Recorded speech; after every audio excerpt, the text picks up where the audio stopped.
بونجور. اليوم حابة أقدم لكم وصفة المغلي. المغلي من الضيافة المعروفة خصوصا لما بيخلق مولود جديد أو في عيد الميلاد المجيد. وقبل ما بلش بعملان المغلي بتمنى تشتركوا معي بالقناة وتكبسوا على اللايك. ميرسي. وهلأ لنبلش بتحضير المغلي. أول شي بدي أتأكد إنه حضرت الكاسات يلي بدي أسكب فيها المغلي. أنا هون حضرت الكاسات وهلأ ننتقل للمواد.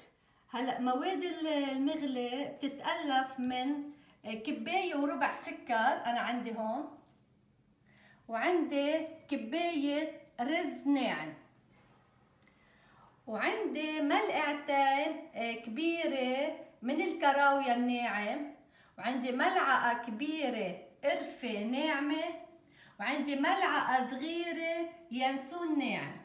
هلا اللي ما عنده ينسون ناعم في يجيب ينسون حب ويغليه على النار ويستعمل ميته. ولزينة كاسات المغلي بدي أنا استعمل الجوز وجوز الهند المبروش، وبدي استعمل فستق الحلبي واللوز. انا هون اللوز نقعته وقشرته. الفستق الحلبي والجوز انا ما بحب انقعهم حتى لي ما تتغير نكهتهم. واكيد لحتى لي نغلي المغلي نطبخه بحاجه لمي. انا هون حضرت 7 كبايات مي بحراره الغرفه. هلا اول شي فرغ بالطنجره الميه،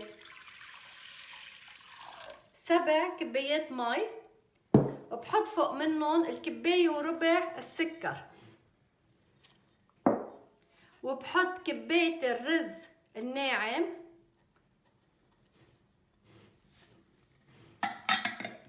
وبحط البهارات الموجودة يلي هي ملعقتين كبيرة. أنا كيلت الملعقة الكبيرة هيدي هي، عملت ملعقتين كبار كراوية، وملعقة كبيرة قرفة ناعمة، وملعقة صغيرة ينسون ناعم. بحطهم كلهم مع بعضهم قبل ما احطهم على النار.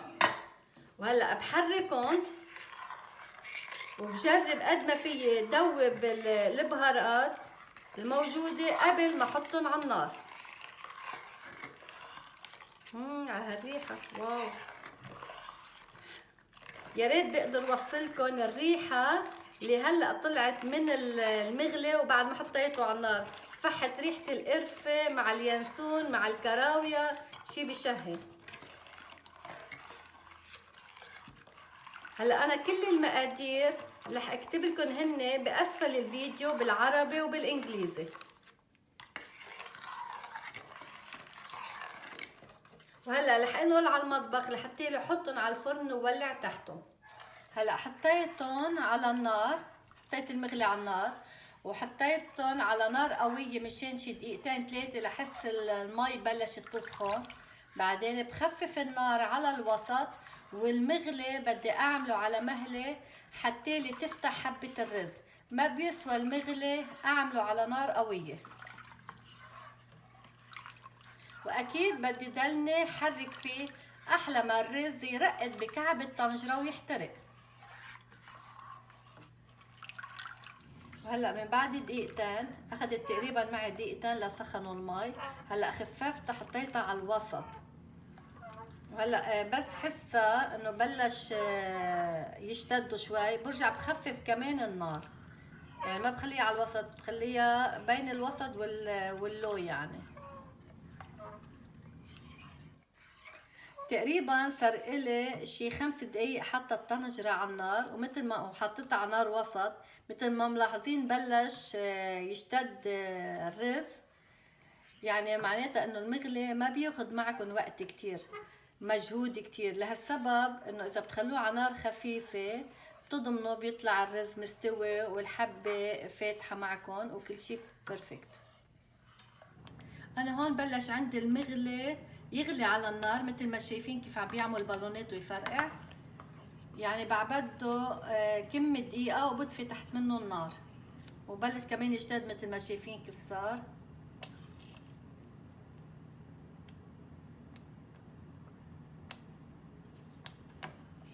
اشعكن اياه. وهلا في طريقة تانية بدي اعلمكن عليها كيف بتعرفوا انه المغلي ما بقى بده وصار لازم نسكبه. انا هون حطيت شوي بالصحن ونطرت شي 3 دقايق لسقع شوي. مثل ما شايفين طرف المغلي بالصحن ما بقى في مي، ما في اثر للمي. بشوف سماكة هون الطرف تبع المغلي مثل النص، يعني كله صار بنفس اللون بنفس السماكة. وهيدا دليل على انه المغلي ما بقى بده غليان، صار لازم اسكبه بالكاسات. وهلا خلصت غلي المغلي طبخه يعني على النار، اخذ معي شي 6 دقايق. هلا بجيبه على الطاوله بحكه منيح منيح، لازم دغري بس اطفي النار لازم اسكبه، ما لازم انطري عليه لانه بيشتد.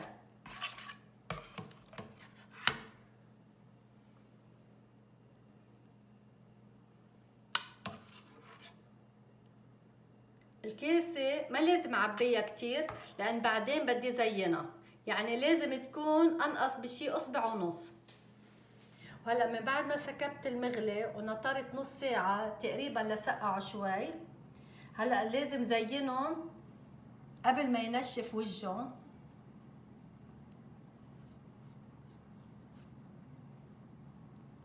اول شي بغطيلهم وجههم ببرش جوز الهند.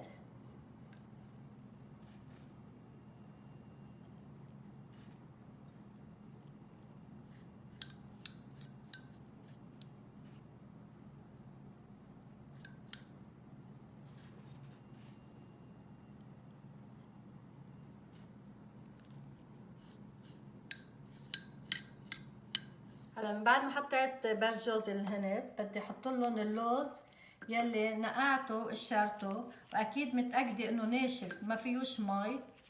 اذا بتحسوا عليه مي لازم تنشفوه يا اما بشقفه نظيفه او بمحرمه نظيفه.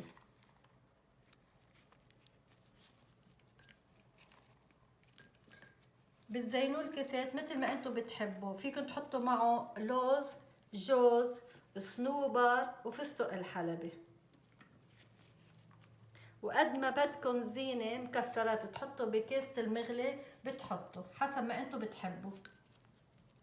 وهلا لحط كم حبه فستق حلبي. هلا اللي بحب ينقعهم بالمي قبل بساعه كمان مش غلط، بس يتاكد انه نشفهم منيح من المي قبل ما يحطهم فوق المغلي. وهلا اجا الترم نحط الجوز. حبة الجوز إذا حسيتوها كبيرة بنكسرها بإيدنا شافتين، واللي بحب يخليها كبيرة كمان بخليها.